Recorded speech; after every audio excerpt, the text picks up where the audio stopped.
Kok malam itu susah tidur? Entah sadar atau tidak, mungkin masih pada fase theta, aku melihat di kaca samping tempat dudukku ada seorang perempuan cantik dengan rambut hitam panjang tersenyum kepadaku.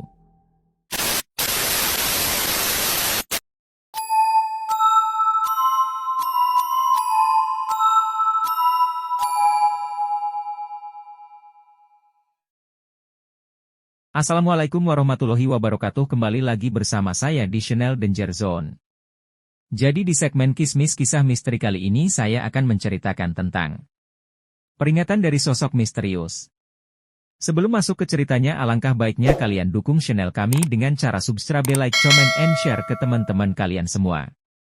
Agar kami lebih semangat lagi untuk membuat video-video yang lebih menarik lagi. Oke, tanpa banyak basa-basi kita gas ke ceritanya. Kismis Kisah Misteri dimulai.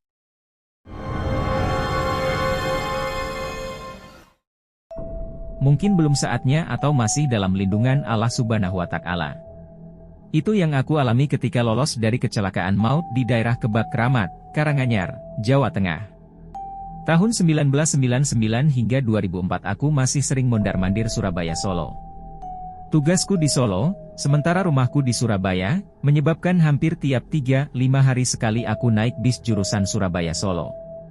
Dari Surabaya biasanya aku berangkat pukul 2 pagi. Biasanya bis-bis Surabaya jam segitu betul-betul ngejos, waktu tempuh yang normalnya 6-7 jam bisa diringkas jadi 4 jaman. Sport jantung mesti, karena sopirnya lebih suka tancap gas daripada nginjek rem. Sementara kalau dari Solo, aku milih pulang jam 10 malam. Sama-sama enak, tinggal tidur saja, tahu-tahu sudah sampai terminal. Begitulah rutinitas yang aku jalani waktu itu. Pukul 2.15, bis Patas, SK, jurusan Surabaya Jogja sudah meninggalkan terminal Bumurasi. Penumpangnya tidak begitu banyak, cukup longgar malah. Mulai raya Klatek bis sudah tancap gas terus. Aku milih duduk di belakang sopir, tempat duduk yang menurut naluriku lebih aman. Karena berdasarkan statistik kecelakaan yang pernah aku baca, umumnya kecelakaan bis selalu memakan korban yang duduk di deretan sebelah kiri, sementara di deretan kanan lebih aman. Mungkin ini naluri seorang sopir ya, karena biasanya yang dimakankan mesti kernetnya. Lepas dari rumah makan, aku mulai merasa agak ngantuk, maklum hampir 3 jam mata enggan dipejamkan, tidak tahu kok malam itu susah tidur.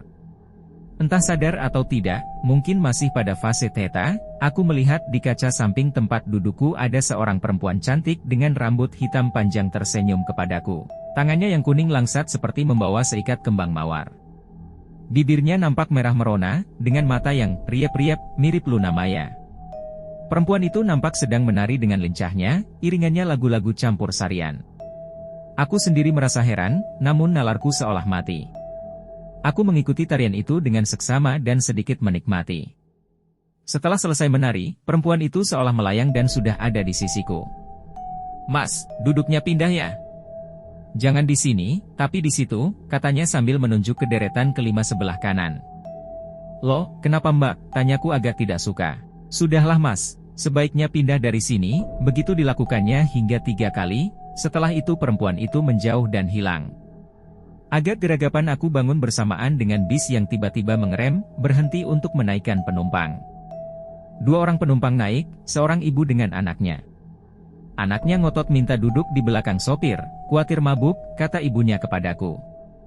Aku ngalah dan berdiri menuju bangku keempat sebelah kanan yang kosong. Dengan agak menggerutu aku menduduki bangku itu. Bis kemudian berjalan lagi dengan kencang menembus kegelapan malam.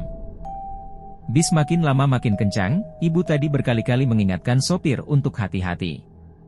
Tapi sopir itu tetap cuek. Begitu memasuki daerah Kebak Kramat, bis oleng, tiba-tiba, beraak, suara sangat keras menghantam bis.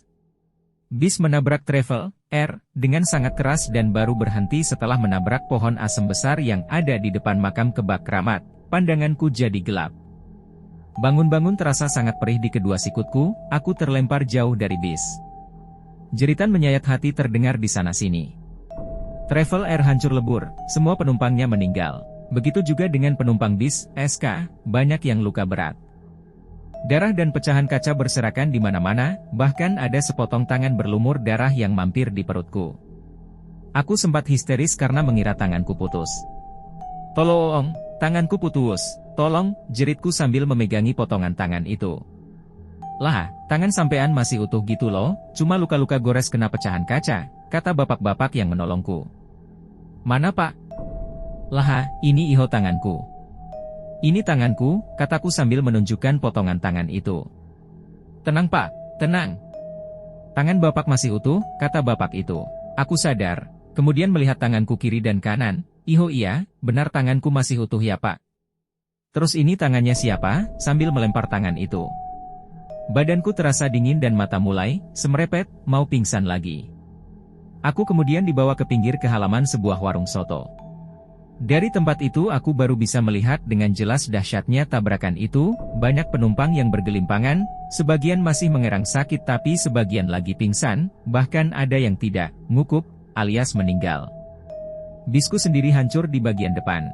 Yang membuatku tambah bergidik, ternyata sopir dan ibu serta anaknya yang duduk di belakangnya meninggal. Jenazahnya belum bisa dikeluarkan karena terjepit bangku dan pintu. Melihat itu, aku kembali bersyukur. Baru kusadari arti peringatan dari perempuan misterius yang berkali-kali memintaku pindah tempat duduk tadi. Perempuan yang seingatku keluar dari kaca jendela, menari dan kemudian ngotot minta aku pindah tempat duduk. Berkali-kali aku menyebut nama Allah Subhanahu wa Ta'ala, membayangkan seandainya aku tetap ngotot duduk di belakang sopir tadi, tentu tubuhku sudah hancur lebur dijepit kursi dan pintu itu, persis yang dialami oleh ibu dan anaknya yang takut mabuk tadi. Aku bersyukur dan mengucapkan terima kasih kehadirat Allah Subhanahu wa Ta'ala, karena sudah mengutus makhluknya yang lain untuk mengingatkan dan memintaku pindah tempat duduk tadi. Dari orang-orang yang kemudian menolong dan memberikan minum kepadaku, aku baru tahu bahwa daerah Kebak Kramat adalah daerah black spot, daerah yang angker, daerah yang berkali-kali menjadi saksi bisu tabrakan maut dari berbagai macam kendaraan. Sudah banyak korban yang luka-luka dan meninggal akibat kecelakaan di depan makam Kebak Kramat itu. Tak heran bila banyak sopir yang kemudian membunyikan klakson, atau menyalakan lampu dim 2 kali, bahkan tak jarang ada yang melemparkan koin 1000-an atau 500-an di sekitar jalan itu, supaya, kalis ing sambekolo, alias supaya terhindar dari musibah.